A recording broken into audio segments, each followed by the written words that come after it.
I had just graduated from the police academy, a dream I had pursued ever since I was a kid, watching my father come home in his uniform. He had been my inspiration, a constant reminder of what it meant to serve and protect.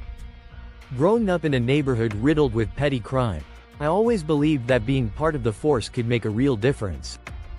The academy had been tough, but every grueling training session and sleepless night studying had only fueled my determination to follow in his footsteps.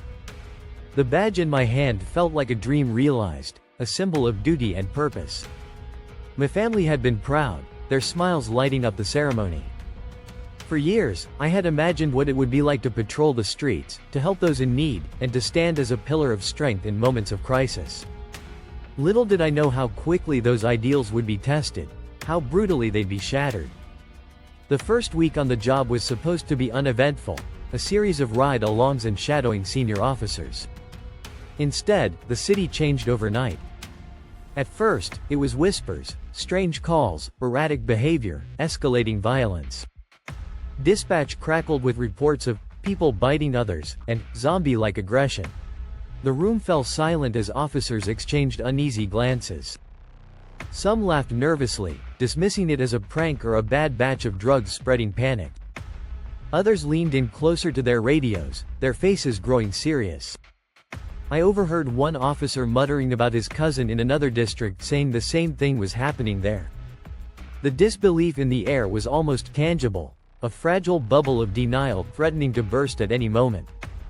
I laughed it off as a prank or a misunderstanding, sharing nervous jokes with colleagues. But soon, the laughter died. Entire neighborhoods went dark. Emergency lines were flooded. The streets I had been so eager to patrol became unrecognizable, chaos incarnate. At the precinct, the tension was palpable. Officers scrambled to make sense of the escalating crisis. Rumors swirled. A viral outbreak, a chemical spill, even conspiracies about biological warfare. My training hadn't prepared me for this. The moment I saw a senior officer quarantined after a routine disturbance call, his face pale, sweat dripping, and hands trembling, the gravity of the situation hit me. The room fell into an uneasy silence, broken only by the shuffle of boots and whispered speculations. "Is it spreading?" someone muttered, their voice laced with fear. Another officer slammed a fist on the desk, muttering curses under their breath. The stench of antiseptic mingled with the tension as medical staff moved in and out, their faces grim. I couldn't tear my eyes away from the senior officer as he struggled to catch his breath, his fingers clawing at the edge of the table as if trying to hold on to normalcy. It wasn't just his condition that terrified me, it was the realization that no one knew what to do. This wasn't just another crisis. This was the collapse of normalcy. Others whispered that the officer's symptoms were spreading, and unease rippled through the room like a cold wind. The first time I encountered the infected, I was part of a squad sent to rescue survivors barricaded in an apartment complex. As we drove through the city, the streets were eerily silent, save for the occasional scream or distant gunfire. Broken glass and abandoned vehicles littered the roads, a city frozen mid-panic. Then it happened. Out of nowhere, a figure hurled itself at our squad car, its face twisted in unnatural rage, blood dripping from its mouth.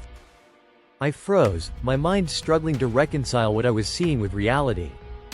When the infected began pounding on the windshield, snarling like a rabid animal, the officer beside me fired his weapon through the glass. The body slumped, lifeless.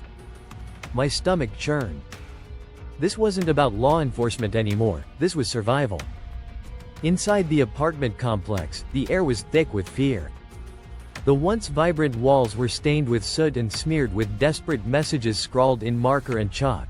"Help us," and "Stay out." Furniture had been piled high against doors and windows, makeshift barricades that told stories of frantic last stands. The flickering light of a dying bulb cast shadows that danced eerily across the hallways. Outside, the infected moaned and clawed at the walls, their nails scraping against the concrete with a sound that made my skin crawl. Every creak and groan of the building felt like a prelude to an attack, amplifying the terror that gripped the survivors huddled inside. The air smelled of mildew, sweat, and the metallic tang of dried blood, a cocktail of despair that clung to everything. Families had barricaded themselves with furniture, their faces pale and eyes hollow. The smell of unwashed bodies and the metallic tang of blood lingered in the air. They looked to us for answers, for hope. A teenager clung to my arm, begging me to promise that everything would be okay. My uniform felt heavy, not from the weight of the fabric, but from the expectations it carried. We managed to extract the survivors, but not without cost. The infected swarmed as we retreated, their guttural growls echoing in my ears. My hands trembled as I fired my weapon, each shot feeling like a betrayal of the oath I had taken to protect life. Back at the station, the situation deteriorated further. Reports came in that some infected could potentially be treated if aid arrived quickly enough. But resources were scarce, and command made it clear: prioritize threats, not possibilities. When a small group of infected lingered outside the precinct, visibly in pain but not yet fully turned, I felt a deep conflict. My conscience screamed at me to intervene, to help. But orders are orders. Standing by, watching them succumb, left a mark on my soul that I'll carry forever. I began to question the value of protocol in a world that seemed to have lost all structure. A supply run to the hospital turned into a nightmare. The journey there was unnervingly quiet, the streets lined with abandoned cars and scattered belongings, evidence of people's desperate attempts to flee. Signs of skirmishes were everywhere. Bullet casings glinted in the sunlight, shattered glass crunched underfoot, and smeared bloodstains painted a grim story on the pavement. The closer we got, the heavier the air felt, as if the hospital itself radiated despair. When we arrived, the building loomed like a tomb. Its windows were dark, some shattered, with makeshift barricades failing to block entry. A haunting silence greeted us as we stepped inside, broken only by the distant echo of dripping water and the occasional groan of the structure settling. It was clear there had been a battle. Overturned gurneys, empty IV bags, and splintered doors told of a frantic and futile struggle. Every corner felt like a trap, the faint scent of decay warning of what might lie ahead. The corridors stretched endlessly, a maze of shadows and dread, until the infected came, their guttural growls shattering the eerie stillness. Chaos erupted, and the fragile calm we'd clung to was swept away in a torrent of screams and violence.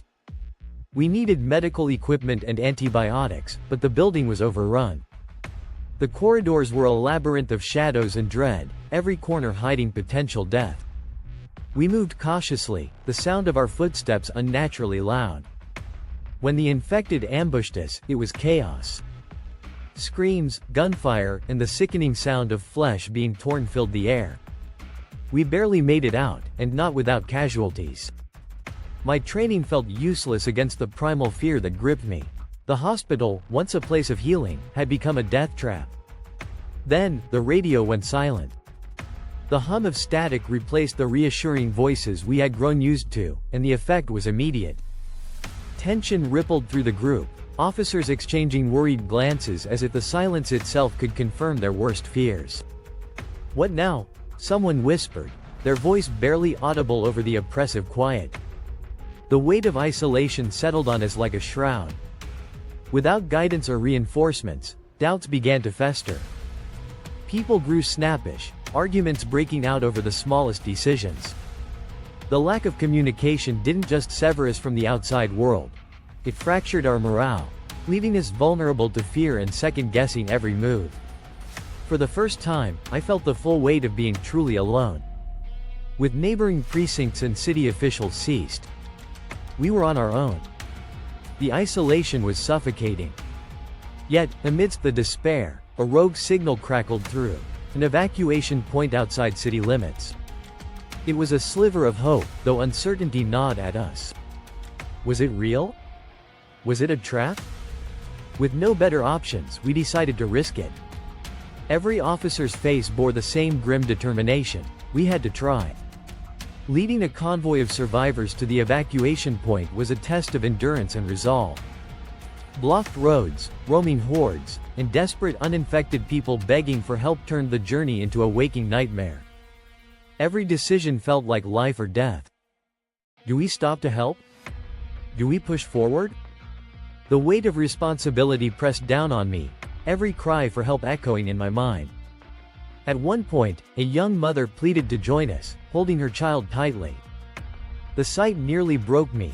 When we finally reached the supposed safe zone, it was under siege. The sharp crack of gunfire echoed in the distance, mingling with the guttural roars of the infected. Barricades made of hastily piled sandbags and overturned vehicles surrounded the outpost, soldiers shouting orders as they fired into the unrelenting swarm. Smoke billowed from makeshift towers, the acrid smell of burning fuel stinging my nose. Civilians cowered behind the defenses, clutching their loved ones as chaos unfolded around them.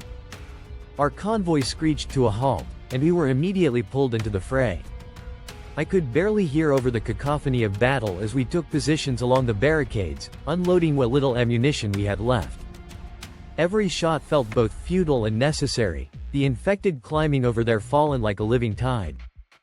The air was thick with the tang of blood and sweat, and my arms ached from the relentless recoil of my weapon. In the midst of it all, a commanding officer barked out strategies, directing survivors to safer areas and organizing defensive rotations.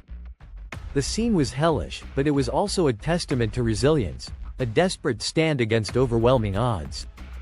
The military outpost was barely holding against an onslaught of infected. The scene was apocalyptic.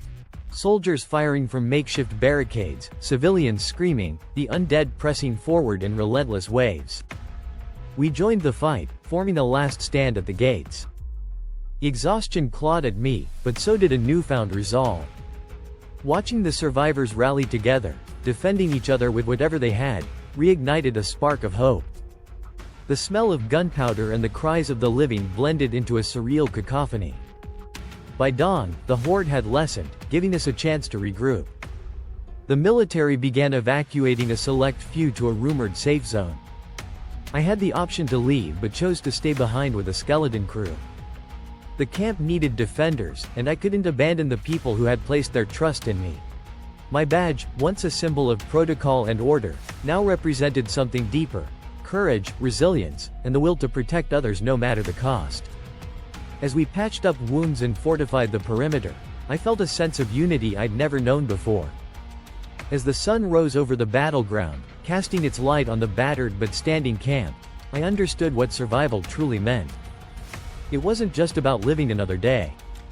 It was about giving others a reason to believe in tomorrow. In that moment, I wasn't just a rookie officer. I was a survivor, and this was only the beginning of my story.